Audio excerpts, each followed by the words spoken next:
Amortisasi adalah proses pengurangan utang melalui pembayaran berkala yang terdiri dari pembayaran pokok dan bunga. Ini adalah cara umum untuk melunasi pinjaman seperti hipotek, mobil, atau pinjaman pribadi. Ada dua jenis amortisasi utama, yaitu bunga tetap dan bunga efektif.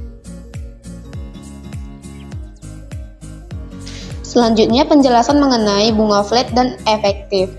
Bunga flat adalah jenis bunga di mana bunga dibayar atas jumlah pinjaman yang tetap. Sedangkan bunga efektif adalah bunga yang dihitung berdasarkan sisa utang setelah setiap pembayaran. Contohnya, ketika kita membeli mobil dengan pinjaman, bank mungkin memberikan opsi bunga flat atau bunga efektif. Dalam bunga flat, jumlah pembayaran bulanan tetap, sementara dalam bunga efektif, pembayaran bunga berkurang seiring waktu karena utang berkurang. Perbedaan utama bunga flat dan bunga efektif. Untuk perbedaannya sendiri itu ada 3. Yang pertama, berdasarkan perhitungan bunganya. Untuk bunga flat, bunga dihitung atas jumlah pinjaman awal, sehingga pembayaran bulanan tetap sepanjang masa pinjaman. Sedangkan untuk bunga efektif, bunga dihitung berdasarkan sisa utang setelah setiap pembayaran, sehingga pembayaran bunga berkurang seiring waktu karena utang berkurang. Yang kedua, berdasarkan total pembayarannya. Untuk bunga flat, total pembayaran keseluruhan cenderung lebih tinggi karena bunga dihitung atas jumlah pinjaman awal. Sedangkan untuk bunga efektif, total pembayaran keseluruhan cenderung lebih rendah karena bunga dihitung atas sisa utang yang semakin berkurang. Perbedaan yang ketiga yaitu tentang kejelasan biayanya. Untuk bunga flat, mudah dipahami karena pembayaran bulanan tetap sepanjang masa pinjaman. Sedangkan untuk bunga efektif, memerlukan pemahaman yang lebih mendalam karena pembayaran bulanan bervariasi seiring waktu.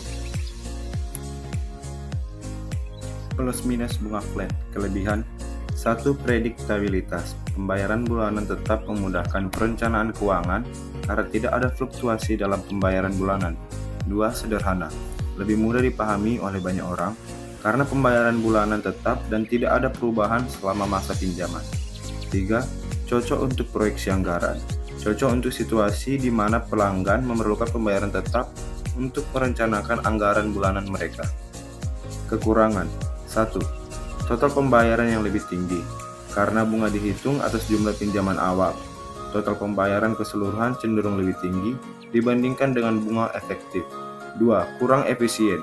Tidak menguntungkan bagi pelanggan yang ingin menghemat bunga dengan membayar lebih cepat karena bunga tidak berkurang seiring waktu.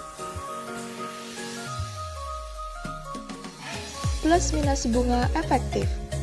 Kelebihan dari bunga efektif yang pertama, total pembayaran yang lebih rendah.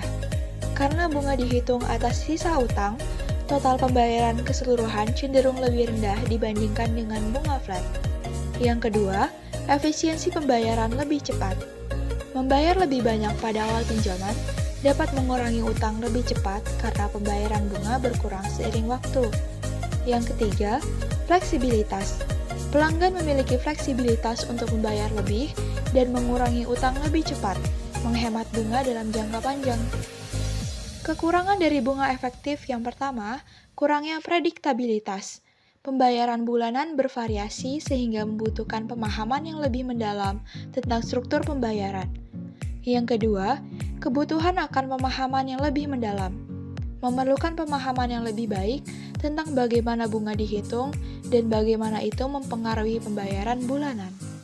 Terdapat 3 hal yang harus kita perhatikan, yaitu besarnya pinjaman, bunga, dan lama meminjam. Dalam video kali ini, kita menggunakan contoh pinjaman sebesar 12 juta dengan bunga 10% per tahun dan lama meminjam selama 12 bulan. Pada contoh pertama, kita akan menentukan bunga flat atau bunga tetap. Kemudian, input data nomor, sisa pinjaman, angsuran pokok, angsuran bunga, jumlah angsuran, dan sisa pokok.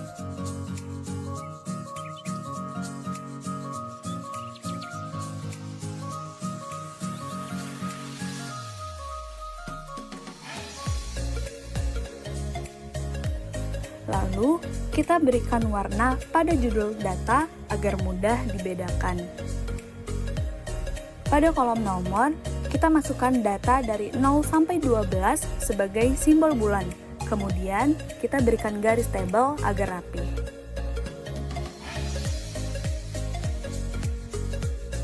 Pada kolom sisa pokok, diperoleh dari jumlah pinjaman yang diajukan, yaitu 12 juta. Kemudian, di kolom sisa pinjaman di bulan pertama, sisa pinjaman masih sama jumlahnya dengan pinjaman awal.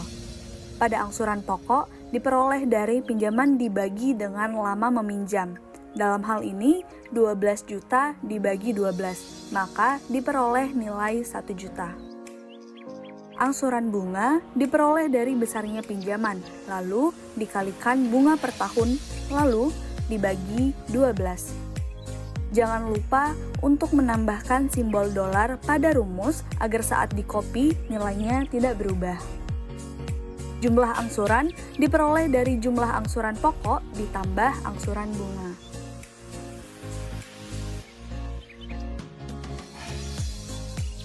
Kemudian, sisa pokok kita peroleh dari sisa pinjaman awal bulan dikurangi dengan angsuran pokok.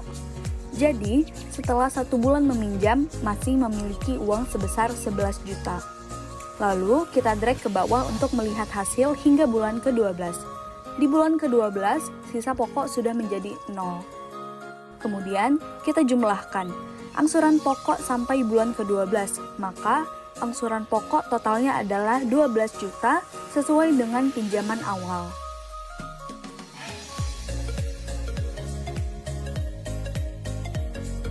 Lalu, kita jumlahkan angsuran bunga.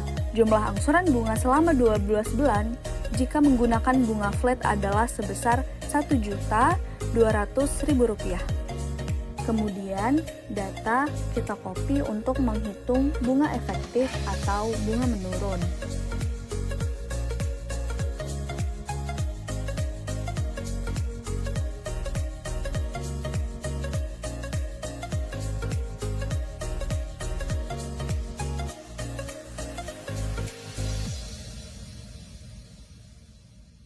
Pertama, sisa pokok merupakan pinjaman awal atau 12 juta. Kemudian, angsuran pokok diperoleh dari besarnya pinjaman dibagi dengan lama meminjam. Jangan lupa untuk menambahkan simbol dolar agar tidak berubah saat dikopi. Angsuran bunga diperoleh dari sisa pinjaman dikali dengan bunga pinjaman lalu dibagi 12.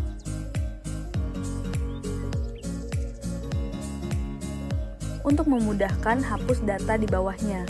Lalu, kita drag ke bawah untuk mengetahui hasil dari 12 bulan.